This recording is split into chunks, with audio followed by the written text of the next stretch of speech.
Example ملتی ان سے، ان کی یونائٹی سے، ان کا بزنس بھی چلتا، ان کا جمعیت سے، ان کی اکٹھے ہونے سے، ان کے کافہ ہونے سے۔ پھر ان لوگوں نے جہاد بھی ڈیوائیڈ ہو کر کیا، اس کے بارے میں نے اپنی بک میں ڈیٹیل سے لکھا ہے، دعوت مسلمین میں، قتال فی سبیل اللہ ہم کیسے کر سکتے ہیں، کیسے اللہ کی راہ میں لڑ سکتے ہیں۔ اور ان لوگوں نے لاکھوں یعنی ڈالر اور وقت، امت مسلمہ کا اتنا قیمتی وقت، اتنا قیمتی نوجوان، اتنی قیمتی جانیں اور اتنا قیمتی دور جس میں ہم گزر رہے ہیں، جو ہمارے اوپر امت مسلمہ کے اوپر ذمہ داریاں ہیں، ان کو ہم چھوڑ کر الٹا ہم نے دین کے اندر عجیب قسم کے یعنی کہ حرام اور مکروہ کاموں کو حلال قرار دے کر، اور ان کو فتنے کو، فساد کو جہاد قرار دے کر، اور ہم نے اتنا، وہ اس کا کیا ملا؟ سینٹرل ایشین سٹیٹس وہیں کی وہیں پڑی ہیں، وہ لاکھوں لوگ مر گئے۔ وہی اس وقت رشین فیڈریشن کو تسلیم کر لیتے، پہلے ہی مامے بنے ہوئے تھے جہاد کے۔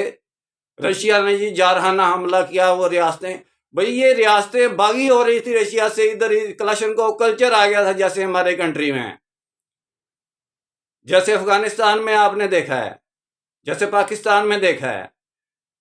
تو یہ لوگ رشین فیڈریشن کو اس وقت، اب جو ان ساری سینٹرل ایشین سٹیٹس نے رشین فیڈریشن کے ساتھ مل کر فوجی مشقیں کی، اپنے لاکھوں مرڈر بھی کروائے، ایران نے بھی، ترکی نے بھی، یہ عراق کی جنگ میں بھی لاکھوں مرڈر ہوئے، یہ رشین فیڈریشن نے ساری جنگ رچائی اور امریکہ کو ادھر پاکستان کے اندر لایا۔ بھئی جمعیہ لڑنے کی بات کی طرف آئیں تو اس میں بھی کافر ہے کہ اگر آپ نے اللہ کی راہ میں لڑنا ہے، قرآن میں ہے کہ قاتل المشرکین، جیسے مشرکینوں کو ایسے قتل کرو جیسے کما یقاتلونکم کافہ، یعنی جیسے کافہ مل کر وہ تم لوگوں کو قتل کرتے، تم بھی کافہ ہو کر ان کو قتل کرو۔ میں تو کہتا ہوں کہ کافہ ہو کر قتل کرنے کے قابل تو ہم ہیں ہی نہیں، کافہ تو ہم ہیں ہی نہیں، تو اسلام کدھر گیا؟ جماعت اسلامی جھوٹ بولتی ہے نا بھائی، یہ جماعتیں جھوٹ بولتی ہیں نا، یہ اسلام، آپ ان کے چینل کیوں سنتے ہیں؟ آپ ان کی بات کیوں سنتے ہیں؟ آپ میری بات سنیں، میں تو اسلام کے لیے بالکل مطلب بے لوث ہو کر، میں کوئی چندہ فیسے نہیں لے رہا ان کی طرح، جیسے یہ لوگ منصورہ مرکز میں بیٹھے تنخواہیں کھا رہے ہیں۔ اور میرے والد بھی اگر جماعت اسلامی میں رہے ہیں، پورے ضلع شیخوپورہ میں ان کا نام تھا، تو لیکن ان کو جماعت نے بڑی آفر کی کہ جماعت اسلامی میں ہم آپ کو تنخواہ دیتے ہیں، ہم آپ کو کنوینس بھی دیتے ہیں، ہم آپ کو رہائش بھی دیتے ہیں، آپ چھوڑیں، یہ ڈاکٹر آپ پریکٹس کرتے ہیں، مخلوق کی خدمت کرتے ہیں تو چھوڑے تو نہیں۔ لیکن میرے والد صاحب ایسی شخصیت تھے کہ ان کو لوگ پیسے دیتے تھے اور وہ خدمت کا کام چلاتے تھے، اور وہ لوگ کہتے تھے کہ ہاشمی صاحب ہم نے آپ کو دینا، اگر آپ نے کہا نے جماعت اسلامی کو دینا تو ہم نے نہیں دینا، اپنی کوئی اپنا سسٹم الگ سے جماعت اسلامی سے چلاؤ گے تو ہم خدمت کے کام میں آپ کا دیں گے، ہم تو آپ کے ہیں۔ ایسے وہ یعنی کہ پریکٹیکل مین تھے۔ تو میرا کہنے کا مطلب یہ ہے کہ میرے اپنے بہن بھائی بھی میری یعنی کہ سپورٹ نہیں کر رہے، کہ میرے جماعت اسلامی والے جن پر ہم نے اتنی قربانیاں کی، جن کو بنانے والے ہم لوگ ادھر یعنی کہ بتانے والے، یہ مرکز طیبہ والے، مرکز دعوت والارشاد والے، میرے والد صاحب کے حافظ صاحب، حافظ سعید صاحب، بڑے اچھے یعنی کہ لنکس والے لوگ، ہمارے گھر میں رہنے والے کتنے کتنے ماں، یہ سارے جتنے بھی مولانا گامدی صاحب ہمارے ساتھ اکٹھے ہم اپنے یعنی مریدکے میں رہ کے گئے ہیں، یا ہم ایک جگہ پہ رہتے تھے، تو یہ سارے لوگ ہم سے جانتے ہیں، اور میرے والد صاحب کا بڑا اچھا تعارف ہے، ہم روپڑی خاندان سے تعلق رکھتے ہیں۔ اور بات ہو رہی تھی کہ کافہ اسلام ہے، بغیر کافہ نہیں ہے، کمپلیٹ نہیں ہے، ڈیوائیڈ ہے، دو قسم کی آراء پائی جاتی ہیں۔ ہم کہتے ہیں جی اختلاف رائے کی بڑی ویلیو ہے، اختلاف رائے تو جی مولانا مودودی کے ساتھ امین حسن صلاحی نے کیا، گامدی صاحب نے کیا، دوسروں نے ڈاکٹر اسرار نے کیا۔ بھئی اس اختلاف رائے کی تو بڑی ہے اپنی علمی دلیل کی اہمیت۔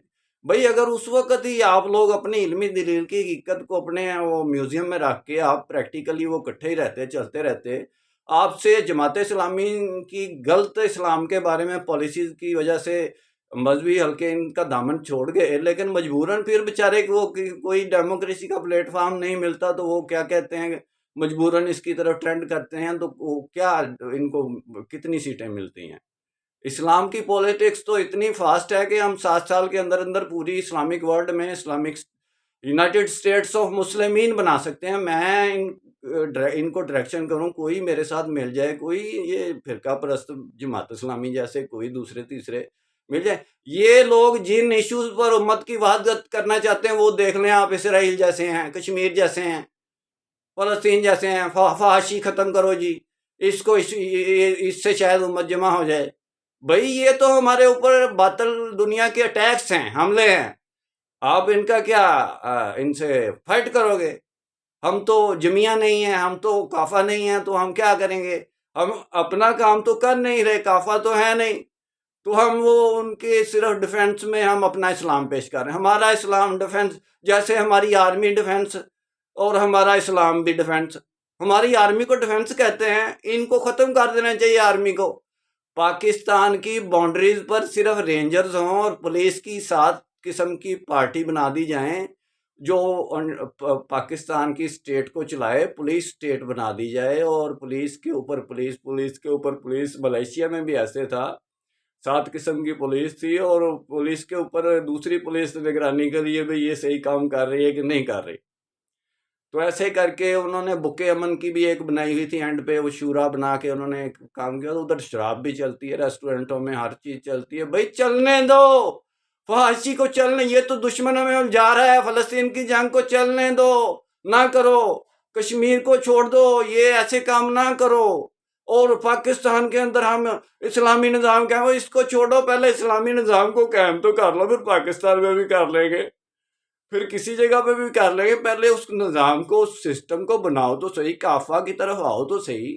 آپ کافہ ہی نہیں ہو. پاکستان کے اندر اتحاد بین المسلمین کی انہوں نے کمیٹی بنائی ہوئی ہے. شرعی نسبت کو جو کافہ کرنے والی نسبت ہے، اتنی امپورٹنٹ بات ہے، قرآن کی دلیل ہے، حجت ہے. اللہ کی ایک حجت بھی کافی ہوتی ہے کسی وقت اسلام کے لیے کہ وہ ایسی امامت کرتی ہے. ایک دلیل بھی امامت کرتی ہے. حجت ہی حجت اللہ، اللہ کی دلیل کو کہتے ہیں. اور دلیل کو بارے میں نے اپنی بک میں 17 اقسام بتائی ہیں کہ حجت کی، اتمام حجت اور حجت کی کیا ہیں، قرآن و سنت کی روشنی میں بتائی ہیں.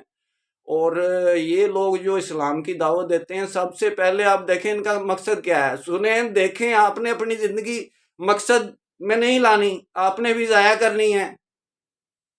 آپ نے اب اسلام کے اوپر عمل کرنا ہے تو ظاہر ہے کہ آپ دیکھیں ان کے مقصد کیا ہیں. اگر ان کا مقصد امت کی وحدت، خدمت خیر کا کام نہیں ہے، امت کی وحدت ان کا مقصد نہیں ہے، اسلام کے بارے میں جو بھی یہ پریچ کرتے ہیں، دعوت دیتے ہیں، وہ صرف ہندو مت کی طرح، ایک جین مت کی طرح، بدھ مت کی طرح کی دعوت ہے. اس کو میں اسلام کی دعوت نہیں کہوں گا. وہ عبادات کی اور ایک منزلیں حاصل کرنے کی اور ایک درجات آخرت کی بلند کرنے کی دعائیں ہیں، اور یہ کچھ اور چیزیں ہیں. یا کوئی ایسا ہے کہ ہم مطلب ہے کہ دعاؤں کا نام اسلام رکھا ہوا ہے کہ اللہ سے دعائیں کرتے رہیں، ہم پریکٹیکل نہ کریں. تو کہنے کا مقصد یہ ہے کہ اللہ تو دعائیں قبول کرتا ہے اور اللہ دھوکہ نہیں دیتا. ہم اللہ کو دھوکہ دیتے ہیں.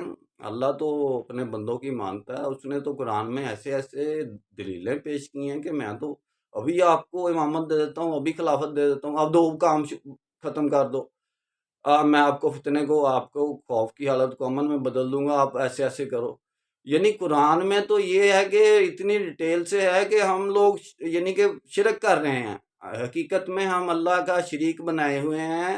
اور سب سے یہ جو بہابی کہتے ہیں الدیس، یہ قبر پرست مشرک ہیں یا اہلی مدد کہنے والے مشرک ہیں، سب سے بڑا شرک جو ہے، میں شرک اور توحید کے متعلق پڑھتا رہا ہوں، بڑی ڈیپلی اسٹڈی کی ہے، عربی بکس کی بھی اسٹڈی کی ہے، اور بہت ساری یعنی کہ توحید کے بارے میں تصوف کے صوفیوں کی بھی اسٹڈی کی ہے.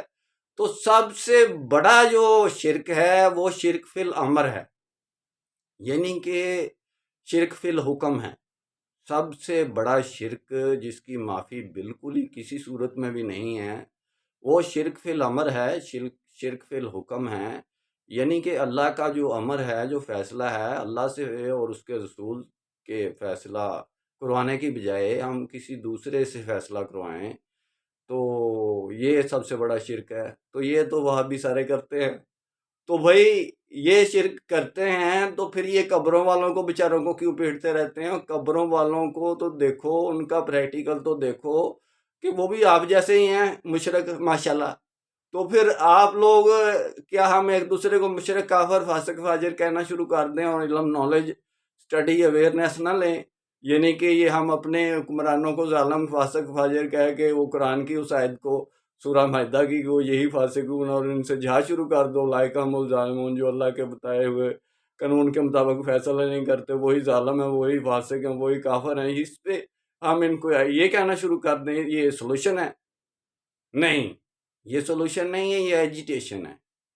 آپ نے دیکھا ہے کہ سورہ سبت میں جو 3 گروپ تھے، ایک امر بالمعروف کا، نہی عن المنکر کا کام کر رہا تھا کہ بھئی مچھلیاں مت پکڑو، یہ سبت کے دن، ہفتے کے دن آپ لوگ عبادت کرو، عبادت کا دن ہے. یہ یہودیوں نے یعنی کہ سبت کے دن ہی زیادہ مچھلیاں کنارے پہ آتی ہیں، اللہ تعالیٰ ان کو آزمائش میں ڈالا ہوا تھا. تو یہ اپنا جیسے ہم جمعہ پڑھتے ہیں، یہ اپنا سبت والا دن چھوڑ کے مچھلیاں پکڑنے چلے جاتے تھے.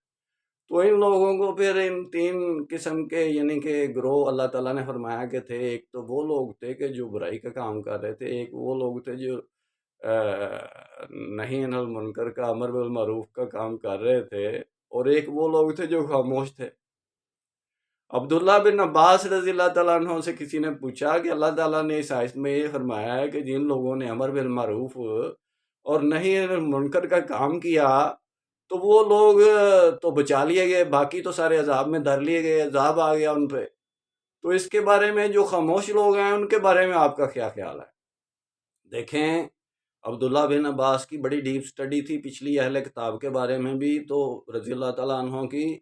تو انہوں نے کہا کہ بھئی وہ جو خاموش تھے وہ پہلے سے امر بالمعروف اور نہی عن المنکر کا 80 سال سے جماعت اسلامی کی طرح اتنا کام کر چکے تھے کہ صرف امر بالمعروف اور نہی عن المنکر کر کر کے جب انہوں نے دیکھا کہ یہ ہماری تو کوئی بات بھی نہیں مان رہے تو وہ خاموش ہو گئے.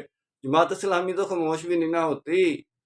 یا تو یہ خاموش ہو جائے، جو پریکٹیکل پوائنٹس ہیں اسلام کے ان کے اوپر چلے اور خاموشی اختیار کر کے جتنا یعنی کہ اسلام کی ایک کوئی ڈھول ڈمکا کا نام اسلام تو نہیں ہے کہ شور ڈالی جاؤ، تقریر کر رہا ہے ایک مولوی، تقریر کر رہا ہے اور ہم دیکھ رہے ہیں، ہم اپنے اسلام کا بھی ٹائم ویسٹ کر رہے ہیں. اور دیکھیں جو یہ کوئی بھی مولوی عبادات کی تعریف کر رہا ہے یا سب دوسری تعریفیں کر رہا ہے، دین کی مذہبی رسومات کی تعریفیں کر رہا ہے، جب دین ہی نہیں ہے تو اس کی باقی رسومات ہم اس کا مطلب ہم ہندو مت کی طرح منا رہے ہیں، ہمارا دین تو ہے نہیں. تو پھر دین کافہ ہے، تو پھر کافہ کی طرف کیوں نہیں آتے؟ کافہ کی طرف ہم کیوں نہیں آتے؟ میں نے پورا ایک یعنی کہ بک لکھی ہے، اس میں ڈیٹیل سے میں نے پورا کافہ کا پیٹرن بتایا کہ اسلام کا کیا ہے. تو انشاءاللہ ڈیٹیل میں بات پھر ہوگی. میری اس دعوت مسلمین کے چینل کو، اس کا نام چینل دعوت مسلمین ہے. اگر آپ کو ڈیٹیل چاہیے تو آپ اپنا نمبر مجھے PDF کر دیں، واٹس ایپ کر دیں، میں آپ کو بک PDF کر دوں گا انشاءاللہ. اور اگر آپ کو ڈیٹیل چاہیے تو میں فراہم کر دوں گا. میرے اس کام میں میرے ساتھ مددگار بنیں. میں ایک پازیٹیو ڈائریکشن پر اسلام کے لیے کام کر رہا ہوں بے لوث ہو کے. میں درویش ہوں، غریب مسافر طالب علم کا کاسہ بھی میرے پاس پڑا ہے. میرا کوئی مددگار بنے. ایسے تو عیسیٰ علیہ السلام کو سولی پہ اس لیے چڑھا دیا گیا تھا کہ میں کوئی امامت کا دعویٰ نہیں کر رہا، کہ ان کے حواری کمزور تھے، یعنی کہ ان کے ماننے والے کمزور تھے، تو نبیوں کو آروں سے چیر دیا. حق پر ہونے کے باوجود، سچ پر ہونے کے باوجود، وسائل نہ ہونے کی وجہ سے، یعنی افرادی قوت نہ ہونے کی وجہ سے، یا لوگ کم ساتھ ہونے کی وجہ سے انبیاء سے یہ سلوک ہوتا ہے. اللہ تو بیٹھا دیکھتا رہتا ہے، وہ کہتا ہے ٹھیک ہے بھائی، رگڑا لگ رہا ہے تو لگ رہا ہے، حسین کو لگ رہا ہے، رگڑا لگ رہا ہے تو عیسیٰ کو لگ رہا ہے، رگڑا لگ رہا ہے تو کسی کو لگ رہا ہے. اللہ نے تو ایک ایسا صراط مستقیم اسٹریٹ راستہ بنایا ہے. آپ ڈیموکریسی کہتے ہیں، ڈیموکریسی تو اسلام نے ان باطل نظاموں کو دی.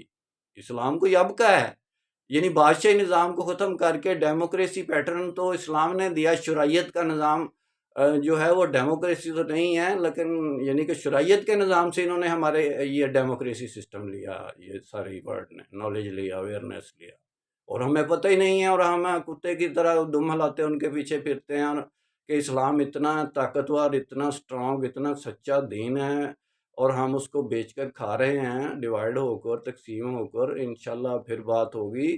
آپ میری اس کمیونیکیشن کو آگے پھیلائیں گے تو آپ کو یعنی کہ اتنا تو کریں یار، اس کو میرے پاس وسائل نہیں ہیں، اس کو وائرل کریں، جو بھی بات کرتا ہوں اس کو وائرل کریں اور اس کو آگے پھیلائیں، اس کو روکیں مت۔ جو اسٹریٹجی آپ کو مائنڈ بنا کے آپ کو لوگوں نے بند کیا ہوا ہے، اس کو بات کو آگے نہیں چلنے دیتے، ان کو تو میں چیلنج کر چکا ہوں اور میرا چیلنج ہے ان کو، سیدھا قرآن و سنت کی بنیاد پر ہے، قرآن امام کی بنیاد پر ہے، میں اپنے پاس سے کوئی بات نہیں کر رہا۔ انشاءاللہ پھر بات ہوگی، تب تک کے لیے اجازت دیں، اللہ حافظ۔